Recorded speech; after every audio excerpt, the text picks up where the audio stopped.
Hi, it's Tim Hagen from Progress Coaching, and welcome to another episode of Coaching Conversations. And I wanted to make you aware of something very cool that we're doing on a subscription basis, and we'll put a link in each one of our episodes. But every Wednesday, we're going to be doing what we call an audio podcast workshop. That workshop will be roughly about 14 to maybe 20 minutes per episode, with each month having a theme from a coaching model, using feedback strategically, to coaching self-awareness, and so on.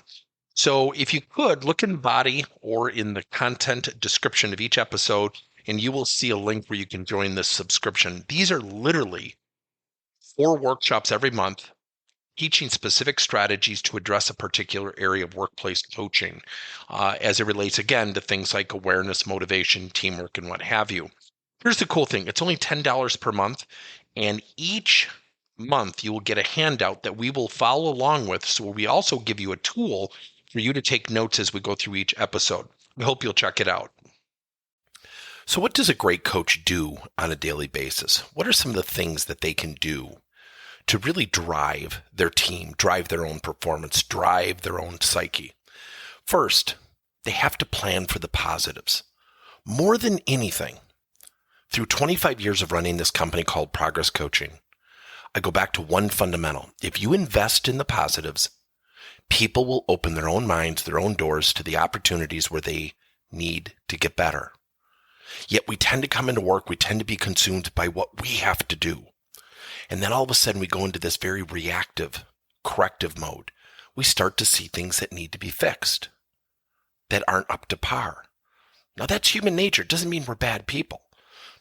But a great coach starts every day with 2 to 3 positives by calling people into the office, sending out an email to the team, praising people.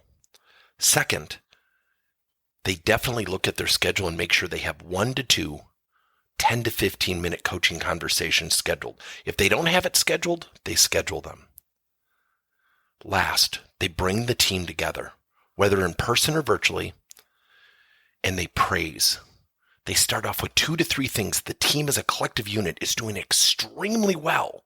See, when we do those things, we erode the negativity. It's tough for somebody to say, well, we're not working well together, or so-and-so's not doing their job. Now, the other part of number 3 is then we can focus on that one area, that one opportunity that can raise the team to the next level. Now, underneath all that, very simply, number 1, start off your day with 2 to 3 positives. Number 2, make sure you have 2 sessions, a minimum of 2 coaching sessions scheduled every single day. 3, bring the team together at least once as a collective unit and praise them 2 to 3 times, and then address one area of major focus for opportunity to improve. Now, with that being said, we have to use the proper language. We teach at Progress Coaching 5 words. We, share, opportunity, perspective, and observation. When we use the word we are in it together versus saying you need to improve. Share, it's a friendly way to disseminate information. Opportunity, that's the whiff. That's what's in it for the person. And then the words perspective and observation are neutral terms. Now let me digress and share why these are so important. First, how often do we get called into the office or spoken to and someone says you or I? And then they say something like, I'm really frustrated, and they lead with emotion. Versus somebody saying, John, I think we have an awesome opportunity to raise our commitment to the team and our interaction with the team. And I want to share with you a couple of perspectives where that might occur. Would that be okay? That's a very friendly way to start things. So remember, when we're coaching, when we're working with our people, when we're sitting there raising our game, start off with the positives 2 to 3 times. Start off with some things that you can do in terms of scheduling time with your people, 10 to 12 minutes with 2 people, because when you do that and you focus on the good things, those 2 people become disciples and the communicators.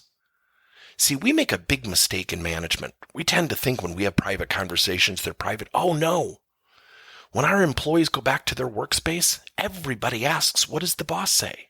And when we focus on really good things, plus opportunistic things, they start to share that. That's what solidifies the team.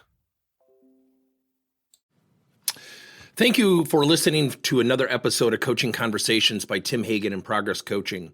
Now, our company is always coming out with new and innovative solutions to help leaders coach their employees. And recently, we just created a new service called Coach to You, where leaders can pick and choose topics and assign 7 to 21-day programs for employees to learn and, more importantly, apply actions and then reflect and share what they're going to do going forward as a result of the learning. It's called Coach to You. We're literally bringing coaching to your employees. If you're intrigued, we'll have a link in each one of our episodes where you can get more information. And again, thank you so much for listening to another episode.